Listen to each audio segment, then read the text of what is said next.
So just a quick introduction from me, just to get going. My name is Katie Wilkinson and I'm the Wilder Communities team leader at Devon Wildlife Trust. And this evening we're going to be talking about pesticide-free communities. So hopefully you're in the right virtual room. Is what you signed up for tonight. So this is the first of our winter webinar series focusing on topics to empower community action for nature. The topics that we've put together are based on conversations we've been having with communities across Devon. So we really hope that these will be useful sessions, but we do welcome any feedback or ideas about any future topics or any even future events that you'd like to see. So Hetty, as I said, is in the background doing tech stuff. She's the Wilder Communities officer. And within the team as well, she's not here tonight, but we also have Emily Perriman, who's our next door nature officer, who's focuses on Exeter. Just a bit of background there. So the Wilder Communities team has been set up to support community-led action. And we're basically on a mission at Devon Wildlife Trust to help at least a quarter of Devon's population to take action for wildlife, where they live, where you work, and where you learn.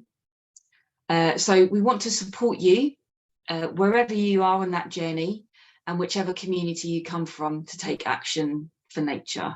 We really are here to help you.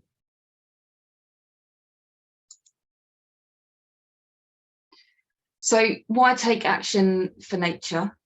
Well, it's really good for your health and well-being. That's kind of up there, and that will definitely be touched upon in this talk tonight.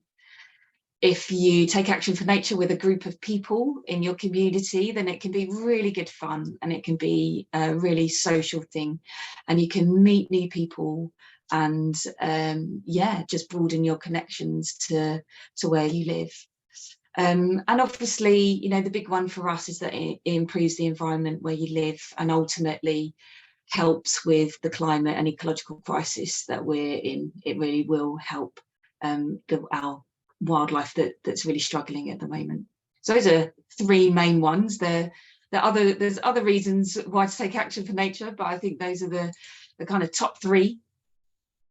And as I said, Wilder Communities team is really here to support you and help you with whatever project and idea you have to help wildlife or nature in your neighbourhood or where you live, where you learn or work. And the webinar series basically is one way we can support you in taking action for wildlife. And we've chosen this topic because it's something that actually we've been campaigning for a long time at Devon Wildlife Trust, but also it's a subject that does come up repeatedly when we've spoken to communities. So Action for Insects is a campaign that's been running since 2019. And we started working with Pesticide Action Network, actually, when we first started thinking about this campaign. And we've had a relationship ever since. So it's really great to have Nick here tonight talking. We've got several different guides around Action for Insects that you can download from our website. Just go to devonwildlifetrust.org. And just type in Action for Insects and you'll see that you can download the guides from there. Whether you're a community or a school or an individual, there's guides for all three of those. So without further ado, it's really great to have Nick here talking tonight about pesticide-free communities. As this action can have a massive positive impact on our insects and therefore other wildlife going up the food chain. But it can also have a massive impact on our health and well-being. Nick is the policy officer for Pesticide Action Network, and he's been working there for 15 years. So I think he knows a thing or two. After Nick, we'll hear from Lou. And she's going to be talking about her own experience of being pesticide free. So Nick's going to talk for about 45 minutes and then we'll have Lou. Now, Just very quickly before I hand over to Nick, I just want to ask a quick question. So a poll should pop up any second now. And the poll question is, are you currently taking any action to reduce pesticides where you live, work or learn? Are you currently taking action to reduce pesticides where you live, work or learn? Just to get a temperature check really of where everyone's at. I'll just give that a moment or two.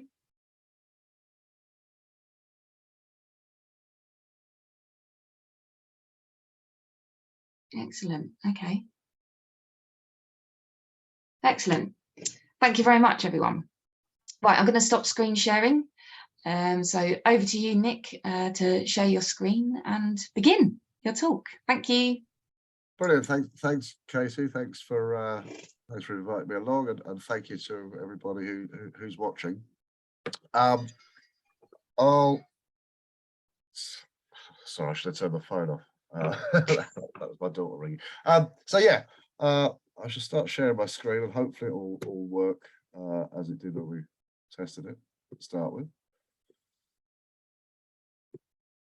How's that? Can everybody see that?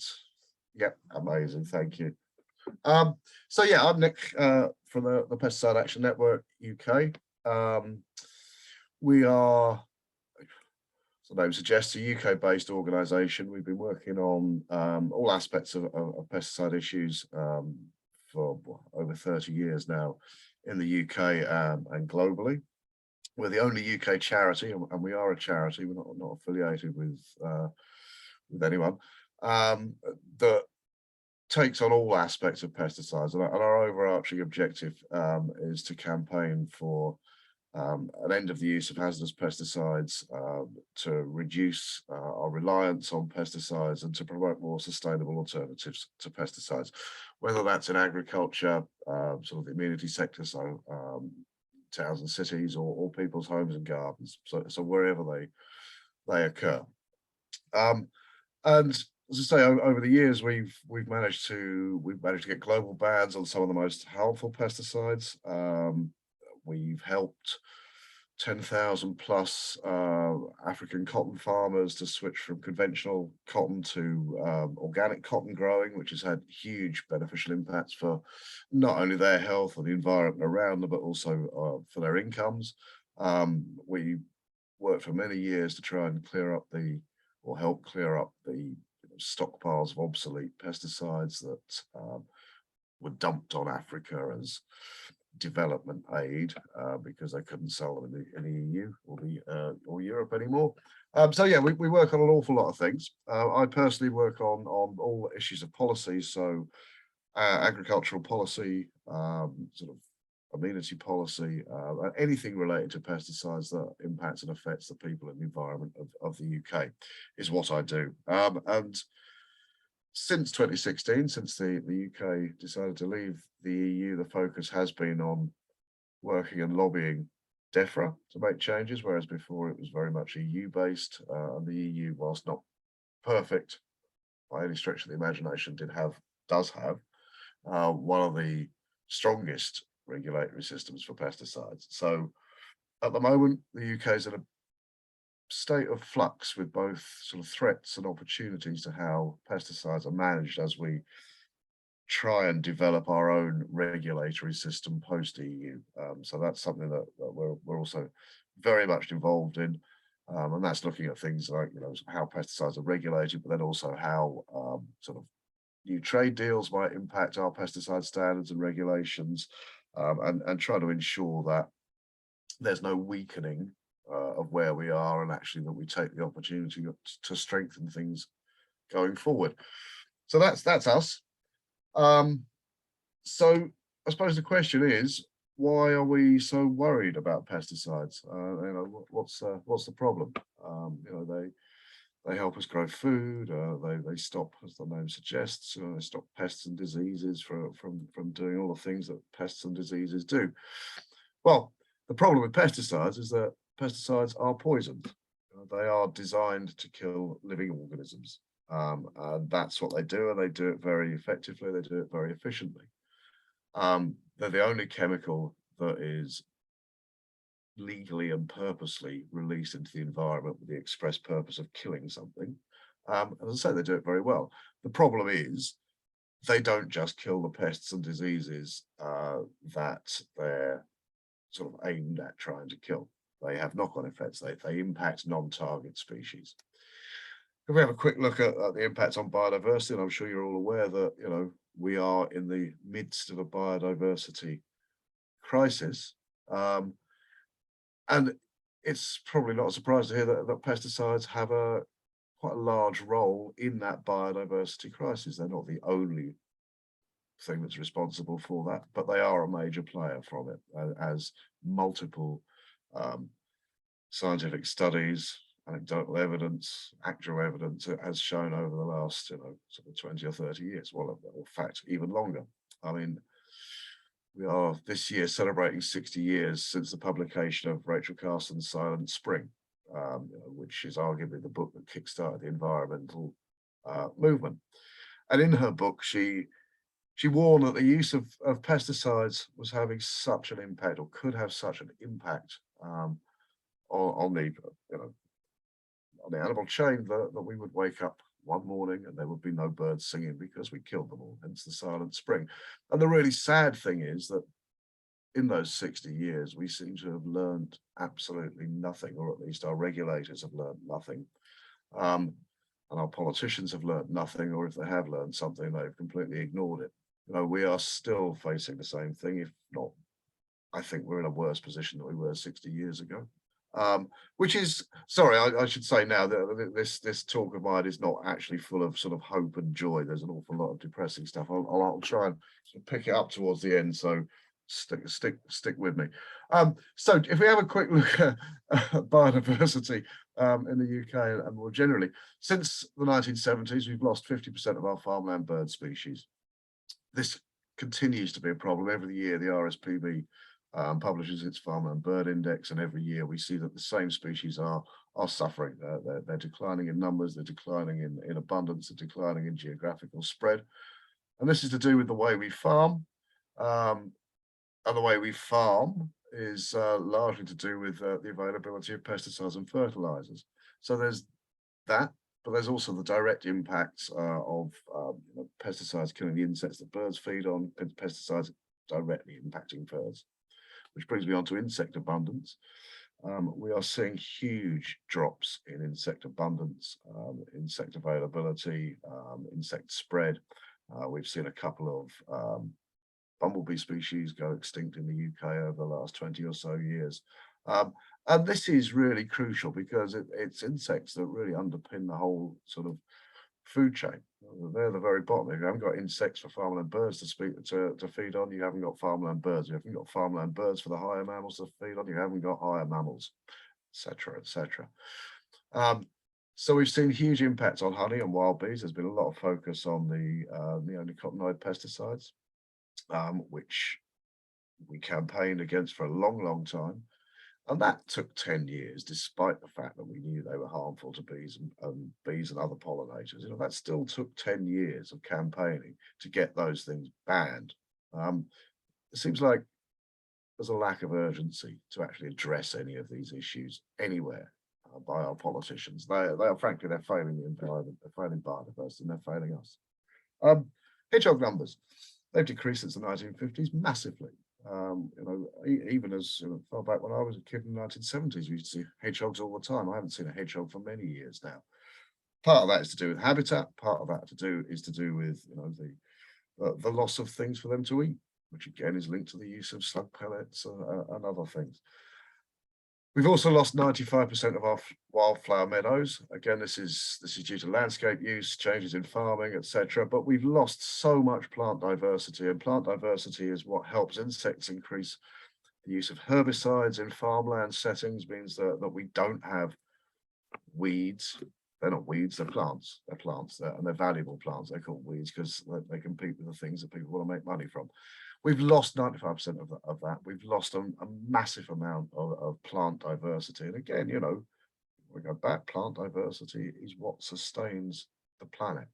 And you can apply this to anything. You can almost anything. You know, bats, toads, frogs, voles, etc. We are seeing declines in all of them across the board. And pesticides have a role in that, and they are having a significant role in that. It's not just biodiversity. We just last week published our annual Dirty Dozen report that looks at pesticide residues in food. So when pesticides are used to grow our food, which they are, things are left on what we eat, and it's not insignificant. And one of the big issues is this pesticide cocktail. So our report, which is available at the link you can see at the bottom there, looks at multiple residues present on food. And this is something I find quite alarming, and I think many people do find alarming. It's not just one pesticide on one apple. We have seen apples with 14, 15 different pesticide residues on them. We've seen grapes. I think the highest we ever had was grapes with 25 different pesticide residues on. There is absolutely no understanding of what we call the cocktail effect, of how pesticides interact with each other, how their impacts and effects might be heightened or increased by being together. There is no, or almost no evidence, or sorry, research into how eating a mixed diet of this cocktail of pesticide residues on a daily basis might impact or is impacting our long-term health. So basically, it's an experiment, and we are the guinea pigs, working out what's going to happen and some possible future health crisis. Fruit and vegetables are the most problematic, and one of the things that is not very clearly understood is how they remain in our fruit and vegetables. Many people think you can wash and peel. Unfortunately, the nature of a lot of pesticides, particularly the more modern pesticides, is that they're systemic. They're taken up into the body of whatever fruit or the vegetable, and you can't get rid of them. These most recent findings showed quite a rise in the presence of multiple pesticide residues in samples of bread, and this is brown, white, waffles, muffins, potato bread, all sorts of bread. It's been studied at about 25% of the samples tested had multiple residues. This year, or the most recent figures show that 50% of them had multiple residues present. And these are not benign. Pesticides are not benign, as I've already said. Pesticides are poisons designed to kill living organisms. They have toxic impacts and effects, and this is not us saying them. This is actually the people that make them and the people that regulate them and approve them for use that are saying them. So many of the residues that we find on the food that we eat are carcinogenic to humans or endocrine disrupting, which can have huge impacts on the hormone system, particularly for children as they develop, and many other things as well. We also find or found pesticides that are banned for use in the UK or the EU coming in on the food that we eat. And I think one other aspect of this is that whilst we're eating pesticide residues, the people that are growing their food, our food, much of it in developing countries, are suffering the direct impacts of pesticides. There are hundreds of thousands of farmers, growers, agricultural workers across the world who are poisoned, hospitalized, and killed every year as a result of their exposure to pesticides and for growing the food that we grow with pesticides that we wouldn't allow for use here in the UK. So that's the cheer. That's the depressing bit, and now things will lift a little bit, I hope, just to set the scene. So, pesticide-free towns. What have we been doing, and why are we doing it? It's fair to say that the amount of pesticides used in towns and cities, is very small in comparison to that used in agriculture. But there is absolutely no reason or justification for using pesticides and poisons in the places where we live, work, and play. There's no need for it. There's no economic need for it. We're not growing food in our cities, apart from allotments and that sort of thing. But we're not growing food to feed the nation, so we don't need to use them. we were very inspired by advances in Europe, things that have been going on in Europe. There are some cities like Ghent that haven't used pesticides for 30 plus years or so. There was a big movement in France. They started sort of growing that with sort of towns and villages going pesticide free, and there were lots of examples from across Europe. So we thought, well, maybe we can replicate that. And the idea being that not only will we get these poisons off our streets, playgrounds, parks, etc., but we can also use it as a way of raising awareness for the wider public about pesticide issues. It's not something that a lot of people know about, but if you start talking about it in towns, if you start getting bans in towns, people will suddenly start thinking, well, hold on a minute, if we're not using it in our towns, why are we growing our food with it? So we hope that it will be a driver to change in the agricultural system more widely. So we started it off, it's worth mentioning, when we started off, it was just me who started it off. So just me on my own.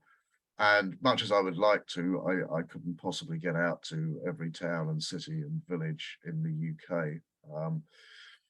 So we developed a whole range of different materials, so information, campaign guides, etc., for local communities who would come to us to say, we want to stop the use of pesticides in our towns and cities. So it was really, the idea was to inspire grassroots movement, to get local communities to act, like local communities to tell their elected officials that they wanted to do things differently. And that was great. All the resources were free, and it really sprung up. I think it coincided with the huge problems that we were seeing with bees and pesticides in the countryside, and I think it grabbed the public's imagination. So we've got over 100 local campaigns, and we regularly get more people asking how we can do it. But what's been really great over the last sort of 6 or so years that we've been doing this is that when it started, it was very much about the public and how we could get public on board, local groups or individuals or whoever. Now, increasingly, certainly over the last 2 to 3 years, we're having councils come directly to us to ask us how they can go pesticide free. This is often without even being prompted by the public, but they're starting to see that, well, this is the direction of travel and this is what we want to do. We think this is the right thing to do.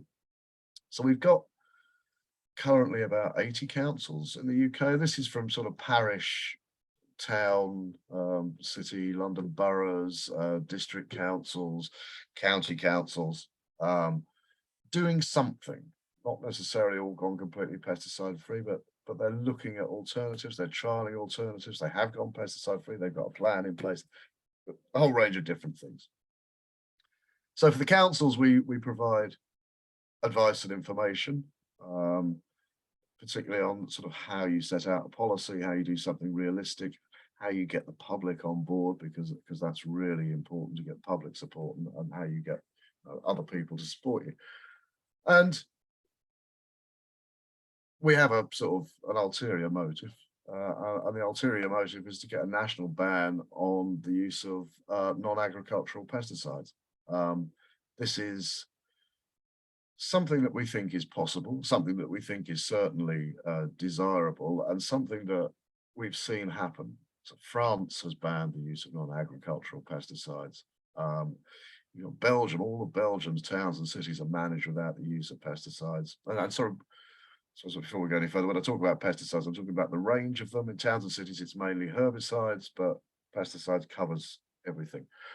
So yeah, Luxembourg, Denmark, the Netherlands, you know, they're all New York State, New York City, they're all banning the use of pesticides in urban places. So it is a growing movement.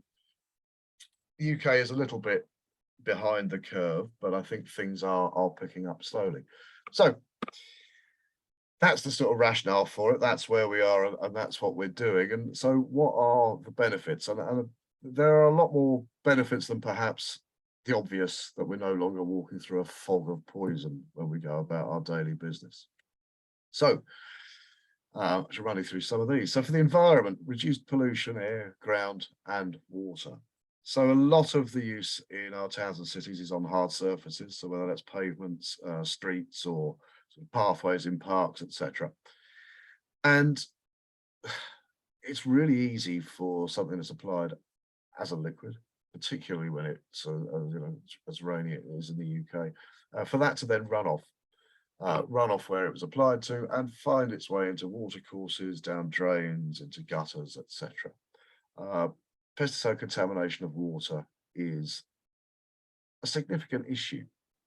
And it costs the water companies millions of pounds every year to remove pesticides from the water that we then drink. Those charges, those costs are not paid by the people who profit from pesticides and the companies that make them. They're paid for by us, the people that have to drink the water. So the costs of removing pesticides from our water that we drink are charged to us in our water bills. So I find that as a little bit unfair. So in terms of biodiversity, we've already talked about the sort of the insects, all sorts of things, insect Armageddon, the pollinator crisis, the biodiversity crisis, etc. Pesticides impact them. So herbicides reduce plant diversity. They're also, we published a report on herbicides and bees and pollinators having a direct impact on the health of those species. And as the farmed environment is becoming increasingly toxic to such a wide range of things, more and more we're seeing our urban spaces being a potential refuge for our hard-pressed wildlife, whether that is insect species, butterflies, farmland bird species we're seeing moving into sort of more urban areas as they try to escape the devastation that we're seeing in parts of the countryside. So it's a benefit to biodiversity and for our citizens. So for all of us, pesticides are poisons. We should have the right to be able to enjoy our homes, to enjoy our green spaces, to enjoy our parks without coming into potentially harmful, into contact with potentially harmful chemicals. And some of the most vulnerable groups are the ones that use these spaces most frequently. So children, the younger they are, the more vulnerable they are to the long-term harmful impacts of pesticides because of the way their body's developing, but also because of the way they use the spaces where pesticides are being used. So particularly in parks and playgrounds, etc., etc. And it seems crazy that people spray schools with pesticides, to maintain, a pathway there, or they spray hospitals with pesticides. So stopping the use of pesticides will help protect all of us from the potentially harmful effects of pesticides. But there's more. So staff. So actually, much with farmers, the people that are most likely to be poisoned by pesticides are those that are using them. This is a reasonably good example of someone wearing protective gear, but he's wearing protective gear for a reason, and that's so that he doesn't suffer the impact of being exposed to pesticides. But we've seen in the US, France, and some other countries, some quite high-profile court cases where sort of grounds maintenance staff, grounds workers, etc., have been poisoned by using pesticides. So it is an issue. And a couple of years ago, the GMB, the union that represents a lot of sort of council employees, called for a ban on the use of glyphosate to protect its members and members of the public from potentially harmful effects. There's getting ahead of the game. Glyphosate is up for reauthorization. It's not certain that will happen, but there are potentially changes to legislation and regulation. So actually trying to go pesticide free or learning how to manage without herbicides will help you in the long run, or help people in the long run. Reducing costs. Cost is often an issue. People say, well, it's more expensive. And it's true. There's a reason we use herbicides. They do what they're supposed to do. They're relatively cheap and they're easy to use. But there are a lot of unseen costs. Refer back to the cost of cleaning water. That's not a cost that's reflected in the use of pesticides or what the manufacturers have to pay, neither the health costs or the biodiversity losses, etc., etc. But it has been shown that if you have a well thought out plan for tackling weeds, you can reduce costs over the long term, and we've seen that on numerous occasions in the EU and other European countries and elsewhere. And as a selling point to the public, I mean, you're all here because you're interested in this thing. The public, certainly over the last couple of years, has become more interested in, I think, the environment that we live in, particularly parks and green spaces. During lockdown, it's like, we'll get out and sort of clear our heads of all this madness. So the public are really keen to see reductions in it, and it's a huge selling point for councils, particularly with councils sort of declaring climate emergencies and biodiversity emergencies and all these sort of things. It fits in perfectly with that.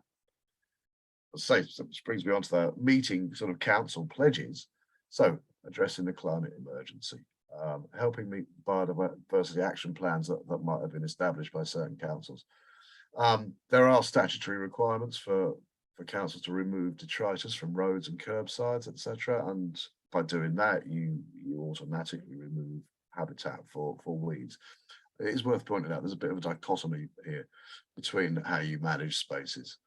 So yes, plants and weeds are great, but there are also some areas where you need to remove them. It's finding a balance between the two so that you can increase biodiversity, but also maintain an area to a certain level of satisfaction for all those who are using it.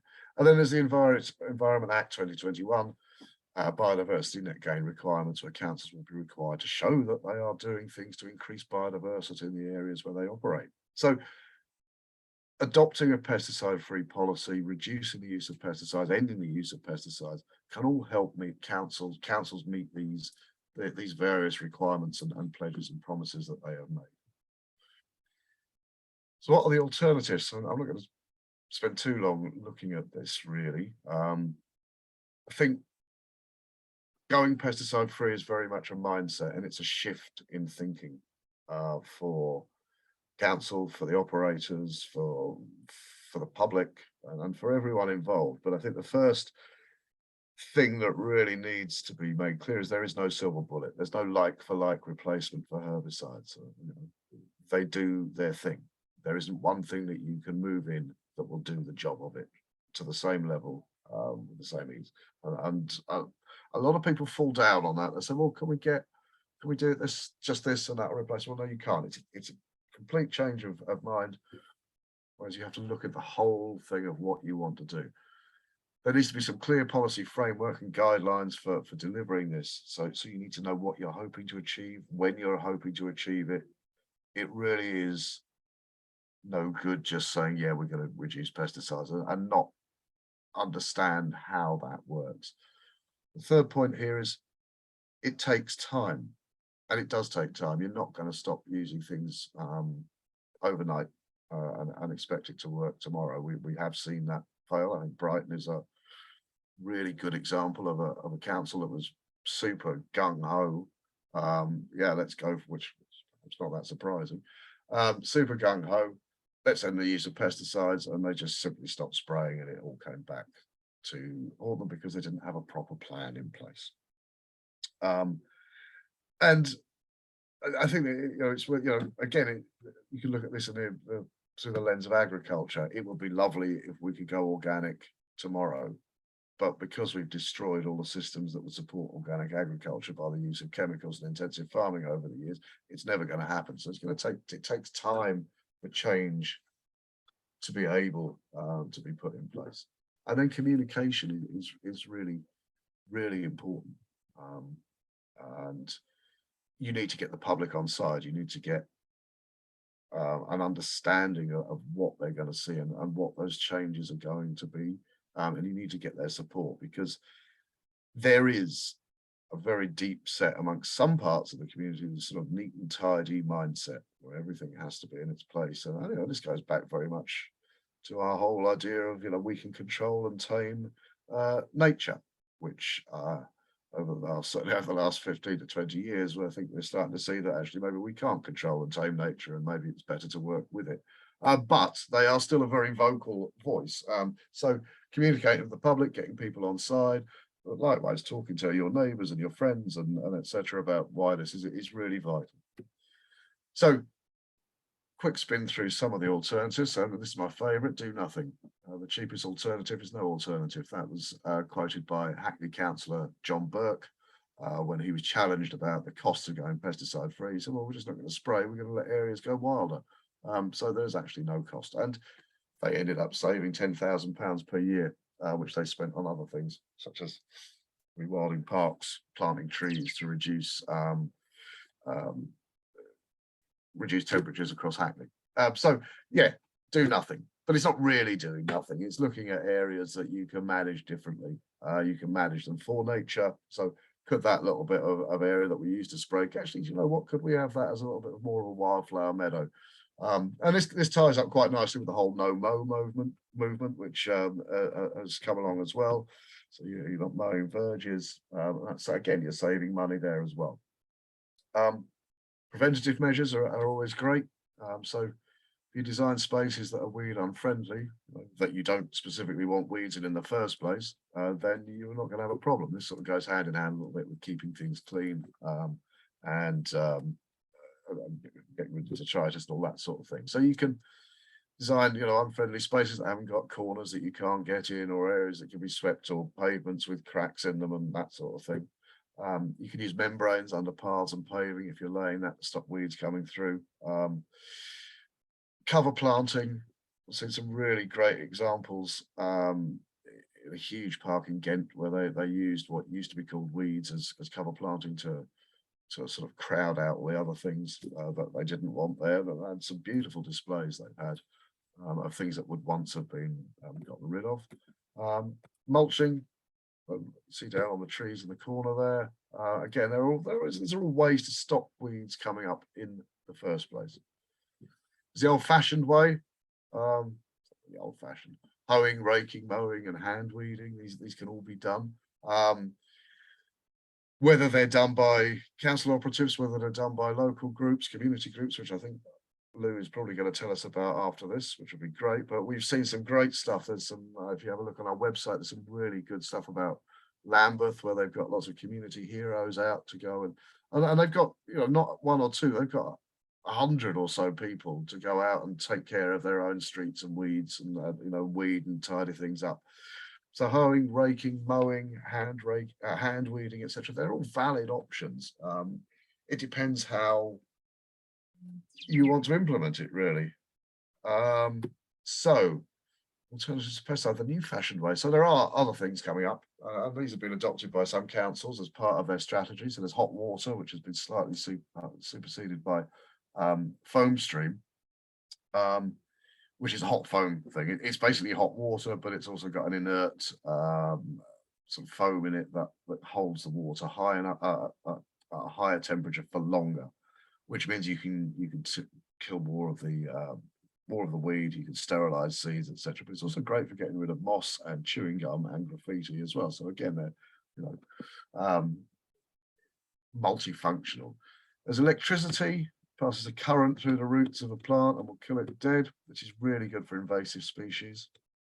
Not so good for larger areas, but really good for like small areas where you're doing that. Flaming and brushing. Brushing has really come a long way.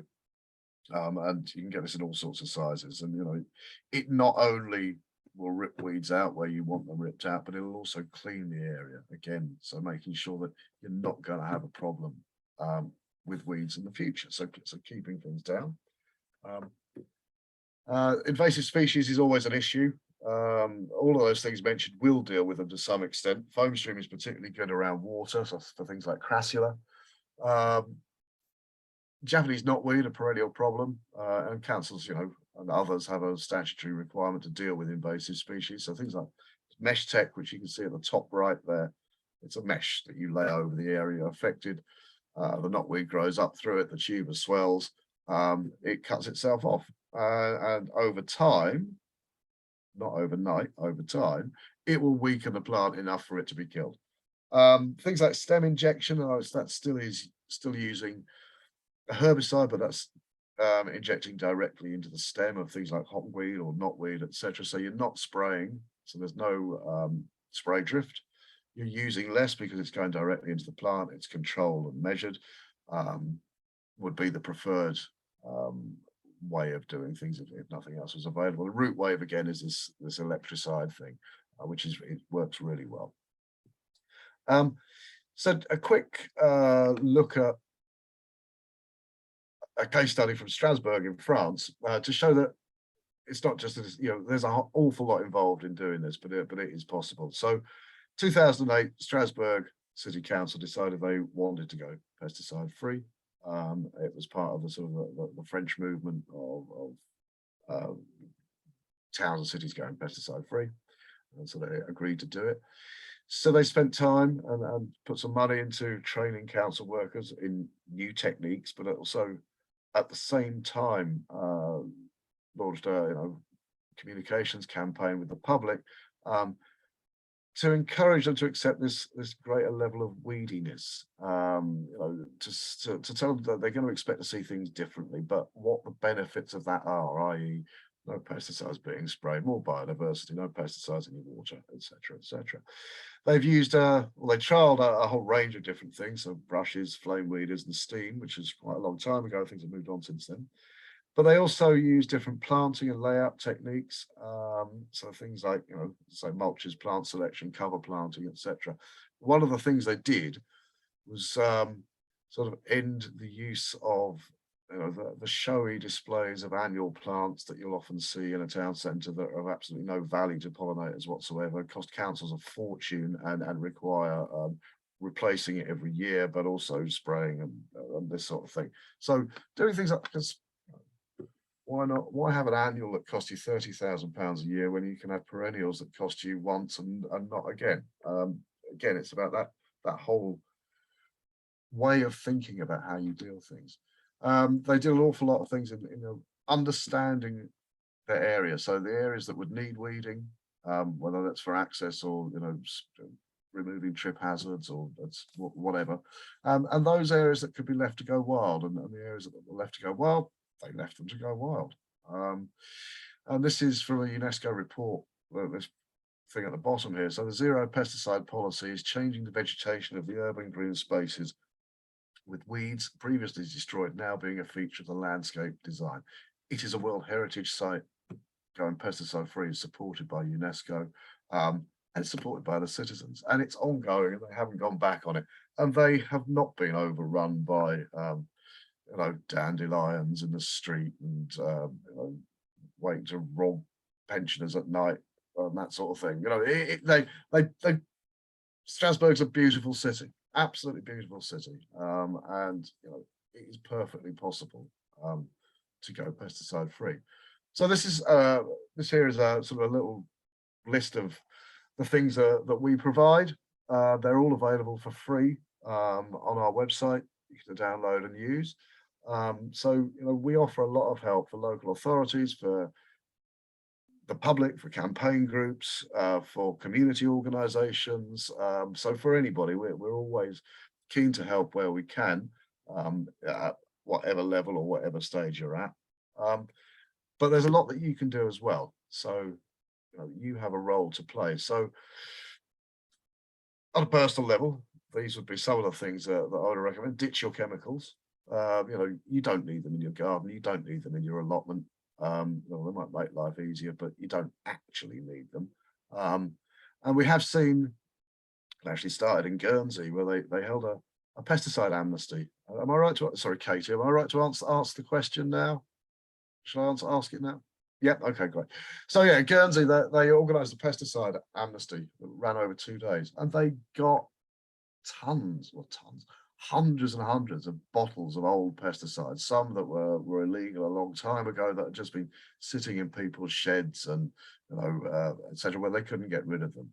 So yeah, ditch your chemicals. It is often difficult to find a suitable place to dispose of them. Many waste and recycling sites don't take them, but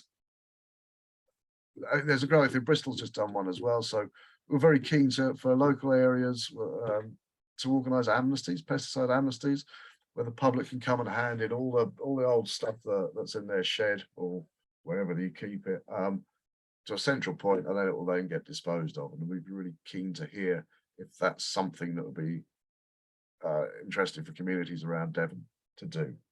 On a personal note, oh, there you go. Look, there's the poll.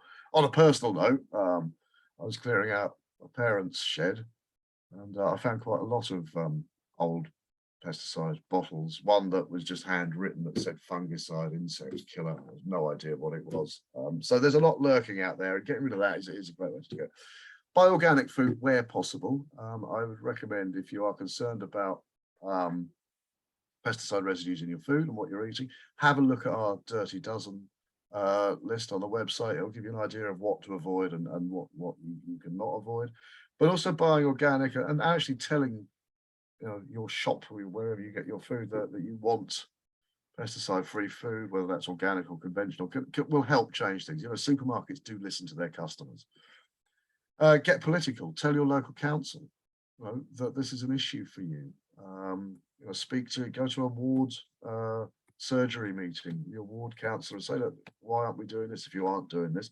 Or support them if they are doing it. Get local. I think would be like join community groups that are helping this. Referred back to the thing I said about Lambeth. There's a lot of community groups out there weeding, out there supporting biodiversity, out there doing things. So get local, and then finally get your hands dirty. If you're worried about weeds, go out and hand weed them. Sounds dreadful, doesn't it? Take some responsibility. Go and do it. Get involved. It's fun. You might meet lots of friendly new people. And that sort of thing. So they would be my advice to you for what you can do on a personal level. And can we close this one? Yeah, brilliant. So I can move this on.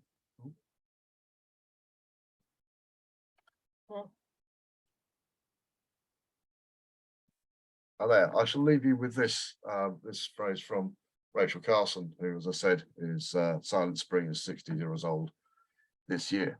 It's ironic to think that man might determine his own future by something so seemingly trivial as the choice of an insect spray. And I don't think that's any less true today than it was then. And I think we can all do something to try and ensure that that doesn't happen. And we can start at home. We can start at the towns and the places where we live. And I'll leave it at that. Thank you.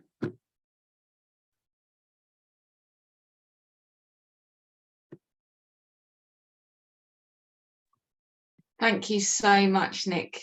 That was great. Brilliant. Round of applause. Yeah, I think just to really reiterate what Nick said, things that popped out for me there were, there is a choice, there is an alternative, and as Nick has gone through, people are doing it already. So it's time we all kind of join the revolution of going pesticide free. And yeah, there is a mindset, there is a reframing to be had. Your thoughts drive your actions, and therefore your behavior. So changing mindsets, particularly around aesthetics and what's a wildflower versus a weed. Are they actually all just wildflowers? So yeah, I think that is really, really interesting. And yeah, just telling people about it, really, I think that's one of the most powerful ways as well.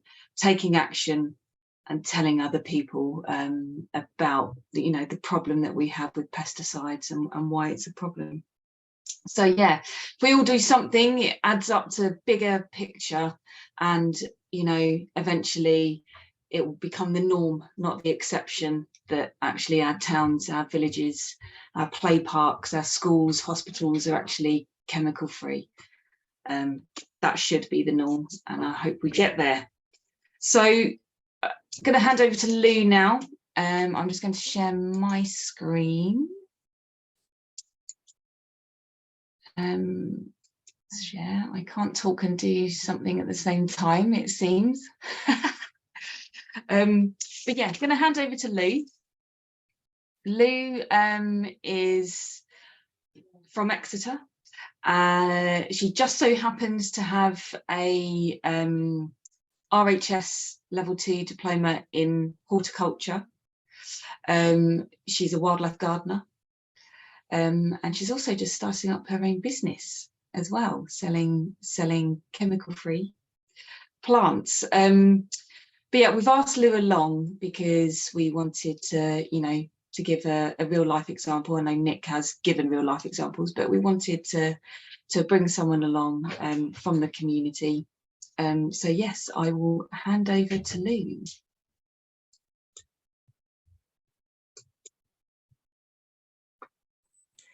Hello, everybody. Yeah, so basically, yeah, I live in a urban street in Exeter.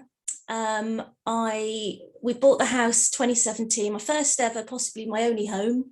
Lived in flats, house shares before, no experience of gardening whatsoever.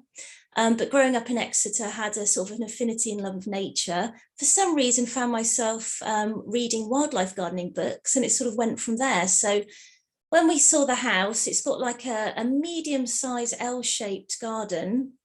We're very overlooked. It's a very densely populated area near to Exeter Quayside.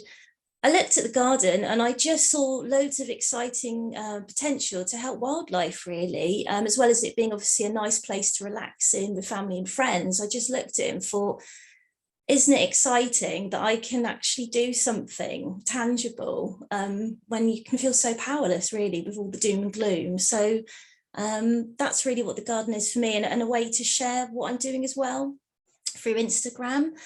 But yeah, basically, I don't garden with chemicals. I've never gardened with chemicals because the whole reason is I'm trying to encourage insects. I'm trying to help heal the food chain. Obviously, the insects are food for birds and hedgehogs and mammals. Everything's linked. So, you know, everything I'm doing is trying to encourage that, really. And like the guys were saying before, it's just a different mindset, really. So yeah, and as we've been talking before, you know, if you use a spray, and to be fair, the RHS course does talk about this. If you use a spray, yes, you might temporarily damage and knock out aphids temporarily, but they'll come back tenfold, and then you've also discouraged your helpful predators. So yeah, so some of the things I've been doing, as you can see here, are growing lots of wildflowers. I'm trying to encourage birds and mammals in, so hedgehog holes, twiggy habitats that encourage the hedgehogs to come in and use those areas, and then obviously they'll hopefully forage for slugs and snails. Encouraging birds in, so I use the Wildlife Trust Vine Farm seed mix, but also lots of vegetation, lots of vertical growing, so that birds feel safe, there's places for them to shelter, and then they'll be encouraged to come in and forage and hunt for other things as well, obviously, and not rely on the seeds. What do I do? So the main thing I'd say with when I'm planting out things, I'm growing more and more perennial wildflowers. It's, you know, you can just let them get on with it. But obviously it's nice, obviously, to have your annuals, and you might grow things like cosmos, like lovely open flowers for bees, but you have to grow them and then plant them out. One of the things I do there is use copper rings to protect them. I find, you know, invest in about a set of 5 copper rings, and I find they're really good barrier for slugs. And just growing and planting out more than you need. So if you think you'd like a couple of nice plants of sweet rocket, plant about 5, and you know, then you can, a couple, if they get nibbled, it's fine. But yeah, I mean, you'll see here I've just got lots of different plants for different areas to attract insects and various pollinators. So I've got lots of herbs and things like borage and viper's bugloss in dry, sunny areas. My front garden, you can see there, when we bought it, was a scrap of lawn with a hydrangea, and basically got rid of the turf and just sprinkled a bunch of seeds, planted in easy to grow wildflowers like mallow musk. And, you know, the things I see now, so many different hoverflies, lots of different moths, six-spot burnet moth. And I see, like this autumn, I had bats flying around the garden, obviously hunting for the moths, which was very exciting. In the summer, it was sad to hear that Nick hasn't seen hedgehogs, because weirdly, in our urban street, we have got a lot of hedgehogs, and I had about 4 in the garden one magical summer's night, all snuffling around. So to me, insects, slugs and snails, yes, you know, sometimes they can cause a little bit of damage to plants, but you know, they're a precious resource, really. And weirdly or not, when I see lots of aphids clustering on a soft tip of, you know, some roses, I get excited because I think, great, it means that the blue tits have got lots of food. I'm going to have more ladybirds, you know, it's all part of the cycle. But yeah, I mean, I think, yeah, talking about the mindset, obviously I get, you know, weeds popping up in various places. And I think it is just about being a bit more relaxed, you know, and enjoying the fact if you're lucky enough to have an outdoor space for a garden, then it's you can actually, you can allow these plants just to breathe and grow a little bit and just provide habitat. And you know, you can pull things out, but it's also fine just to leave some things, especially over winter when insects need habitat. One little tip I'd say, though, I find with paving, and when I do gardening for other people, as you know, plants or wild plants grow up through cracks. And one thing I found is wild thyme, low growing, if those sort of things are bugging you, you can seed in things like low growing thyme. Wild pansy, really lovely little plant, really pretty, good for pollinators, and it's tough as old boots, so you can cycle your bike over it or walk on it and it will just spring back up. Looks really lovely. So that's something I'm trying to do more of, is perhaps grow a bit more thyme and things like that, so then you can just sort of leave it and you don't need to think that you have to keep digging things up. But yeah, and things like, so fungicides, obviously with roses, I mean, my roses are all obviously open for pollinators, but I do have a lovely scented one, which is a bit of a diva, but basically they get black spot, and I just pick off the leaves and just put them in my landfill waste. I try not to put diseased leaves in compost, and it's fine. And, you know, things get powdery mildew, again, just, you know, pull them out, put them in your landfill if you don't want to put them in your garden waste. But what I'd say is, with the garden, it's just about seeing it as a whole ecosystem. You're encouraging birds, you're providing an access route for hedgehogs, you know, the whole network of insects, slugs and snails. So if you provide lots of, if you can, with garden waste, you can pile it into corners, you know, save yourself a job. Instead of having to take it to the local recycling centre, put that in the corner. And oh, I've just been prompted, so I must remember to tell you. So one thing that Nick referred to is, in Exeter, the council do spray glyphosate, but recently they've said, as a street, you opt out of your whole street and hand weed. They won't spray it, which is very kind of them. So earlier this year, I basically printed out a bunch of slips, hand posted them through envelopes up along my street, and just said to people, look, rather than the council spraying, I'm okay with coming along and weeding. And if anyone would like to help me, let me know. If you do want them to spray, let me know. But I will, you know, take it upon myself to weed the street. And I was a bit worried of the reaction. I thought, oh no, you know, I'm going to get lots of people sort of up in arms about this. But actually, you know, people have been really supportive. It's been a really nice way of getting to know some neighbours. And people have just said, yeah, thank you. We don't want that poison sprayed along our street. And we've had a few sessions with people out helping. It'd be nice if a few more people helped. And yeah, I'm on that note, I'm just really interested myself personally to know with Exeter Council what else we can do, really. But yeah, so far it's been quite positive, I'd say, trying to go pesticide free. And basically, obviously, if you're doing your garden for wildlife, and our street also put money together to have some apple trees in our street for people to enjoy, the last thing you want is the old knapsack person going along and spraying everything. So yeah, so sorry, I feel like I've waffled on. I hope that was helpful. And that's brilliant, Lou. Thank you ever so much. It's really great to get, you know, a really good example of, you know, doing the alternative, what is the alternative way right now, you know, in terms of how you garden, and also, you know, your street. That's great. That's absolutely fantastic. And hopefully over time more people will join in, perhaps more streets in Exeter even. So yeah, really great, Lou. Thanks ever so much for telling us about your experience. Much appreciated. So we are going to go now, I think, to Q&As. So Nick, you have a question, do you? Go for it.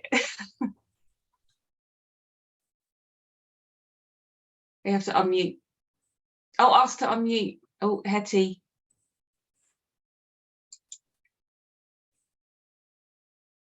There we go. Great, can you hear me? Yes, so Yeah. it's sort of a bit of a question, but it follows on a bit from Lou was saying.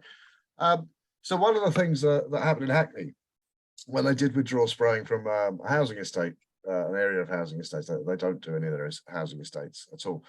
In the first season, they had 27 different varieties of sort of wildflower pop up. And one of the things they did was create a signboard with what these various species were and what were.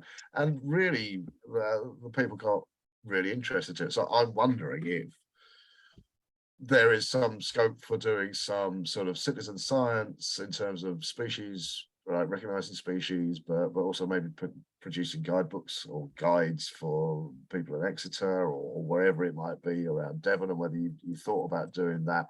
But from what we've seen, it's a great way, and they also do it in Lambeth as well. It's a really great way of drawing the public in and getting them to see some of the practical benefits of this very quickly, but also expanding their botanical knowledge as well. So I think that would be something that people could consider doing, and perhaps that's something that Devon Wildlife Trusts might be able to sort of organise street surveys or street walking or looking out, that sort of thing, and publicising that. So it wasn't really a question, it was more a sort of a statement, but that's it. No, that's really good to know, Nick, and yeah, great suggestion. You know, Devon Wildlife Trust would be keen to see more people doing citizen science stuff, or you know, going out into their streets and learning more about what's around them. So yeah, no, that's a really good idea. I've made a note of it. Has anyone else got any questions or comments even? Hetty? Yeah, I'll run through some of the questions that we've got from the chat. So we've got one here for Nick. Our council have agreed to be herbicide free on pavements and curbs. The issue of the cost is disposing of contaminated weeds. Do you know what other parish councils do with these weeds and if it's expensive?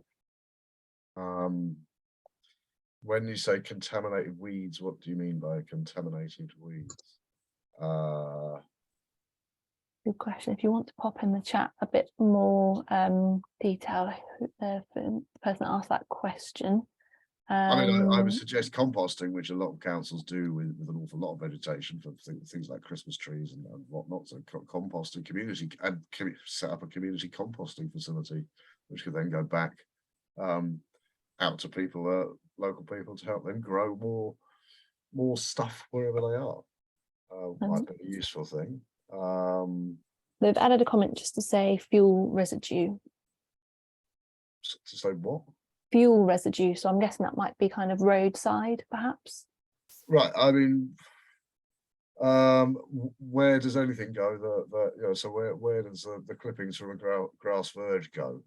It would have to go at the same place. There's no extra costs included if you're mowing your unless you're leaving your verges completely bare, or completely to grow wild rather. So wherever they go would be my advice. Fantastic. Okay, so okay to compost. Another question, this one's for Lou. Does it take you a long time to weed the whole street, and how often do you do it? Yes, it's quite a long street. What I would say is, say with 3 people, including myself, couple of hours with hose and like the patio hooky ones that go in the gaps between patio slabs, brilliant. And between 3 of us, good hour and a half, a couple of hours, and then I thought, oh blimey. But then actually I start this in the summer, been a bit naughty, trying to get people a bit more used to a more relaxed way, but basically once a month, couple of hours, or maybe just get, some neighbours say, oh, I'll just do the little section outside of my house. So really, yeah, I'd say it's just sort of, I put a couple of hours aside once a month, maybe even once a couple of months. When we had the drought in the at the end of summer, well, didn't really need to do anything. But yeah, I will say it does feel very strange when you think, well, these plants have got benefit for wildlife, and here I am removing them, ironically, so that chemicals don't come along and kill them. But, obviously for people, they'd like to have their front doorsteps clear, and it has a place, doesn't it, to keep paths clear. So, but no, it's not too bad, but definitely good to have some help. Great, thank you. So we've got another one, which is Hammersmith and Fulham are chemical free and use the foam method. Is it effective and cost effective? I'm writing as a councillor of a parish council with lots of pavements. I'm 100% organic and chemical free at home. Probably more for you, Nick. Yeah, I mean, it seems to be. It seems to be working for them. They've stuck with it. And I say, we've got the examples of across Europe where it is both effective and cost effective as well. So Hounslow have been using brushes and sweeping for their roads and highways, which again is working for them and is cost effective. You said parish council, so I'm suggesting that I suggest to me that's quite small. So there are potentially issues with, I would have thought, sort of capital costs if you wanted to, you're not going to go and buy 5 foam stream machines like they did in Hammersmith and Fulham on a parish council's budget. So there might be issues with that. But one of the things we're really encouraging is getting people to join up. So there's absolutely no reason why, for example, in London, 3 neighbouring councils all have to have their own bits of kit. You only need one. This stuff can be used in all weathers and all conditions, unlike herbicides, where you have to have specific conditions for spraying. So there's, likewise, we're looking at this at the county level, and there's a reason why a district in a county or a town council or a parish council should have to buy its own kit and somebody else also buy its own kit. I think there are some interesting options for cost sharing. A good example of that was Glastonbury, who I think were possibly the first town to go pesticide free. They did buy a foam stream machine, but then to recoup some of their outlay, they rented it out at reasonable prices to neighbouring towns and councils to recoup some of those costs. So I think cost is an issue, and I think the smaller the council, bigger the issue of cost potentially is. But I think if you can be creative with how perhaps you can share and spread and minimise those costs, and that's, I think, by looking at more joined up approaches. Again, there are also options for, one of the things we recommend is working with other land managers within your area. So that might be the transport infrastructure network, it might be local university or school or whatever, and working with them to look at problems, potentially with cost sharing, but also with overcoming obstacles or finding solutions to problems. So get more people on board as well, I would suggest. Great. Yeah, there's a couple of comments in the chat about possibility of sharing. So yeah, I think you covered that idea. I think that sounds great. Next question then is, how can we get local councils or landowners on board?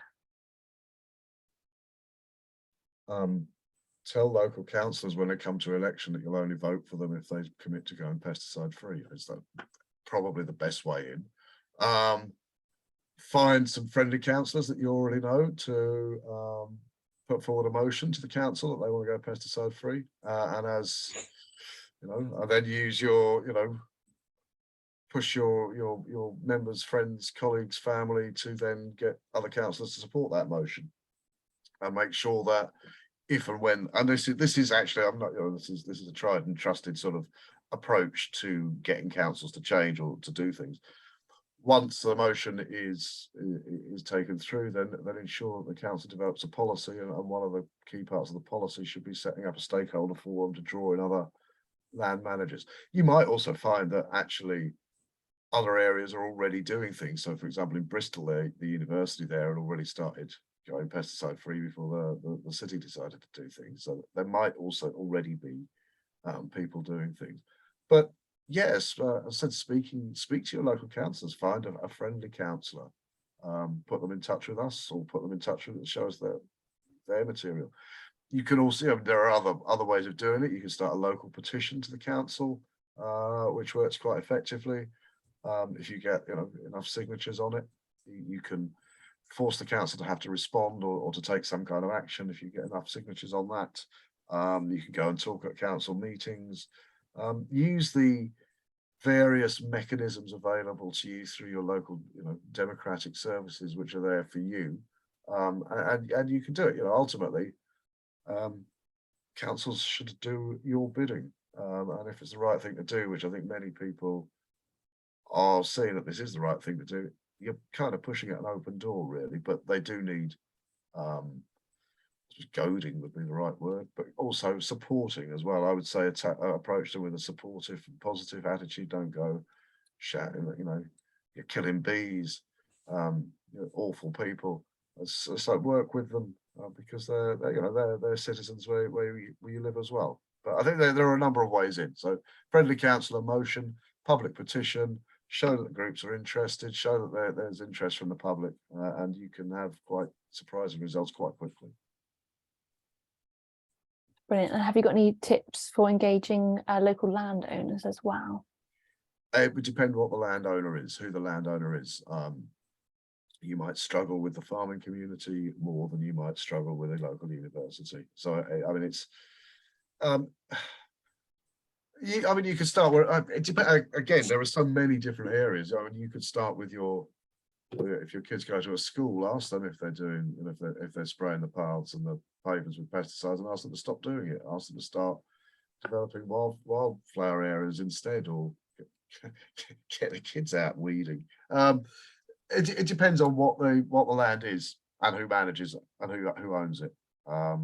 So I think some places will be more receptive than others, but it's very hard to sort of generalize about it. Universities, schools are good places. Hospitals might be good. I know that some of the transport infrastructure are quite interested. Some of like Network Rail and that sort of thing have shown some interest, or Transport for London certainly have. So it really depends on what the area is and what your connections are with it. I think some of the approaching local water companies, the big water companies for your area, might pay dividends. We know that Anglian Water are pretty proactive, and some of the others are, because they don't want to have to be taking pesticides out of drinking water supplies, and they often own quite large areas, reservoirs and this sort of thing. So they might be quite good ones to start with. Again, they've got an interest and a financial interest in keeping pesticides out of water. So yeah, I think as with many things, it depends.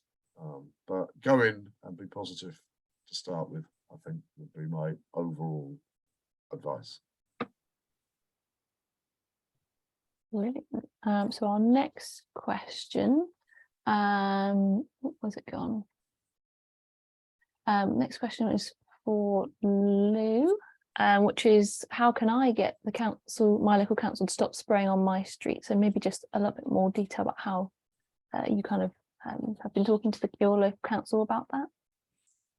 Yeah, I mean, I think talking to your local councillor is a good way to go. I mean, we're really lucky in Exeter in that, without being political, but we have got a Green councillor who is very active and very supportive of banning glyphosate in Exeter. And I think they're a good first port of call, really. And I don't know if this is the right advice, Katie and Hetty, but also luckily in Exeter, we've got through Devon Wildlife Trust, Exeter Wild City project. So where the Wildlife Trust is working with the council in a positive way to get more wildflower planting. And so I think I may have contacted the guys at the Wildlife Trust just to ask for their advice, you know, when there's been concerns about positive action we can take in the city, you know, do they have some contacts at the council and they can sort of advise through that. But I know in Exeter on Facebook as well, there's some community Facebook pages, and there's quite a lot of chatter and feeling around pesticides in Exeter and people wanting it stopped. But I mean, it was on my radar, and we were sort of thinking, right, we need to take action. And then I happened, because I follow the council social media channels, I happened to see that they said, right, everybody, we're about to do our twice yearly spray of glyphosate in Exeter, but now you can opt out. And so keeping an eye on their communication channels as well is good, because sometimes you might miss something. And it was a bit of a bugbear of mine, because I thought, blimey, if I hadn't seen that Instagram post, I might have missed the boat with that. So you have to sort of keep an eye on the communication channels as well. And also you can direct message them and just say, look, you know, what are your plans in this area? But yeah, speak to your local councillor, I'd say, would be good. Your wildlife trusts, you know, see what links they've got with the council and how they might be able to advise on the best people to talk to. And just follow those communication channels and message the council and say, you know, what are you up to, what are your plans, when are you next spraying, basically, and how can I stop this, or how can I, you know, what are the alternatives? I'm keen to help, I'm keen to get involved. Brilliant advice. So next question, perhaps back to Nick. Do fertilizers and liquid feeds also count as pesticides? No. That's nice and easy. No, they don't. They're fertilizers. Okay, fantastic. Are there, would you sort of say anything particularly harmful, or they're okay? I mean, there are issues with synthetic fertilizer use, nitrification, all this sort of thing, particularly water. It depends what it is. The overuse of fertilizers has had a hugely detrimental impact on our soil and you know, farming and environment in general. And it's not my area of expertise at all, but you know, natural fertilizers are the way forward. Our reliance on chemical fertilizers is not a positive thing, is what I would say. Brilliant. So I think we can probably squeeze in the last few questions before I hand back to Katie. So there's a question, again, probably for you, Nick. Our council, in response to a motion to refrain from using pesticides in urban spaces, have replied that they use a ratio of 95% water to 5% herbicides, glyphosate, which they state is harmless to wildlife. Do you know of any sort of specific studies that they might contradict that, or any sort of literature that they might be able to have a look at? There's lots. We've got loads on our website. It doesn't matter whether it's dilution or not. It's professional use. It's harmful. Even amateur use is harmful, which is not less than is used in agriculture. It's just they always come back with several stock things. Once it's approved for use because it's gone through a rigorous assessment program, but and it's authorised and it's approved, so it must be safe. It doesn't necessarily hold true. You know, cigarettes were safe and good for you. Asbestos was safe and good for you. There's a whole range of things over the years that have been safe and good for you and proven not to be, and it's the exact same with pesticides. There are issues with sort of going after one pesticide at a time, and it's something we try and avoid, because we want to change the system as a whole and our general mindset on the use of these things. But yes, there are an awful lot of resources on our website. We've got a dedicated glyphosate page, we've got a dedicated pesticide-free towns page, and all the information is there and free for you to take and use. One of the two things we put, there's a thing called the pesticide monograph, which is sort of literature and meta-analysis of all the various studies that have been done about glyphosate, looks at human health impacts and environmental biodiversity impacts. And there's also another document on bees, herbicides and pollinators as well. which again, they're all available there. Brilliant, thank you. Sorry, while I think about it, we've also got a great guide to gardening without pesticides, which is also freely available for you to download and use. Not so much a question, but more of a comment. I'm a veterinary surgeon. There's more of an understanding and recognition of the effects of the use of pesticides on our pets, but it's difficult to give clear advice to pet owners. Fleas can seem quite superficial, but are difficult to control, and pests such as worms can be very harmful. So it's worrying to a lot of pet owners. It's certainly an area where more research is needed, but dealing with risk and disease is difficult without long discussions, and unfortunately, people often want quick fixes. I agree. I think that there are some issues, pesticides or pesticide active substances can be approved for use under 3 different systems: pesticides or plant protection products regulation, the biocidal products regulation, or the veterinary medicines regulations. So something's banned for use in agriculture can be used for veterinary medicines. A key point is, in key cases, fipronil and the various neonicotinoids, which are still used for veterinary medicines. And I think Dave Goulson has shown that some initial research has shown that their use is having an impact on wildlife. But on the flip side as well, I'm also regularly contacted by people whose dogs have been poisoned as a result of exposure to recently used pesticides, either in the countryside or in parks or local areas. I mean, it is an issue that needs more research without a doubt. But pesticides, depending on what they are, can be very harmful to not just biodiversity and wildlife, but also domestic pets as well. Fantastic, thank you. So I will hand back to Katie now in the interest of time. I think that was everyone's questions though, but if you do have any more, feel free to email us at wildercommunities@devonwildlifetrust.org. I'll pop that in the chat so you've got that, and we can pass on any sort of later questions to any of our speakers. So back to you, Katie. Thanks so much, Hetty, for going through all those questions, and thanks everyone for your questions and thoughts on tonight's talk. Yes, that's really great. Just to reiterate really what Nick said about resources, the Pesticide Action Network really does have a wealth of information on their website about how to tackle these issues with the councils and in your local community, and lots of research has been done by them. So I definitely recommend visiting their website. I'd also recommend visiting our own website, devonwildlifetrust.org, and looking at our Action for Insects pages. There's 2 really fantastic reports on there that were commissioned by us to Professor Dave Goulson, who is kind of like a leading voice on insect decline, if you like, in the UK. And there's one about insect declines and why does it matter, and also about reversing insect declines, which has a ton of examples of what communities and councils have done to go pesticide free.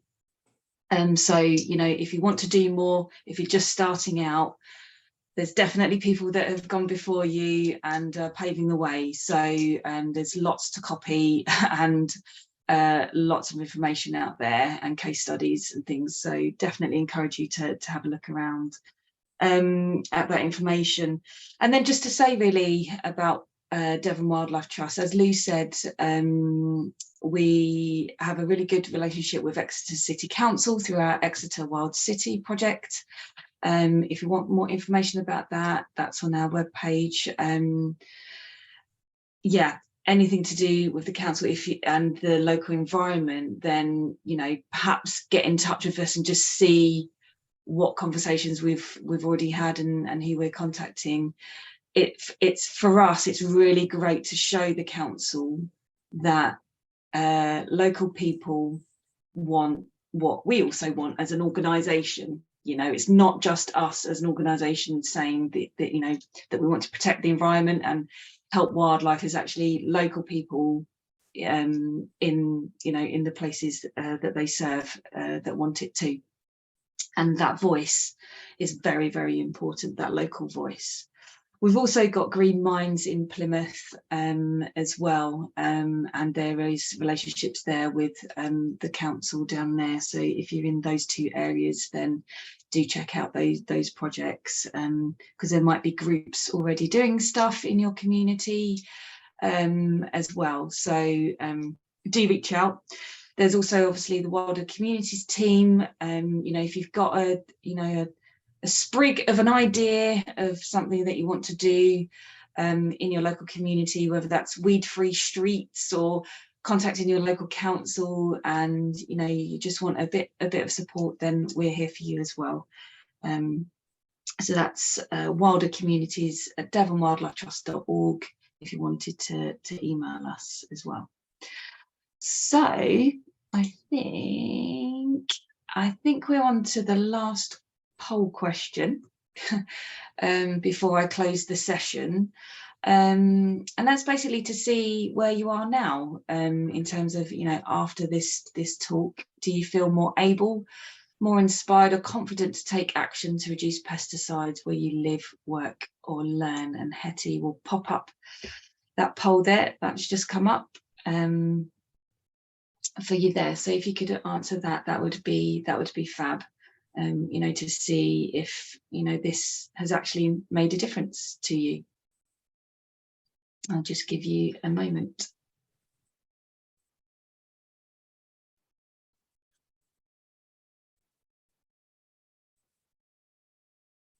Excellent. I think most people have answered that. Thank you very much.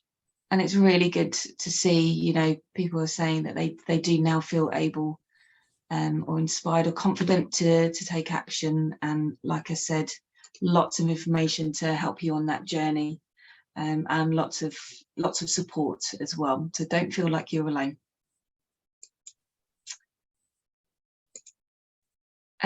Sorry, that was an old slide. But yeah, I think that's all really. Thank you so much for coming along. Obviously, we've already done questions.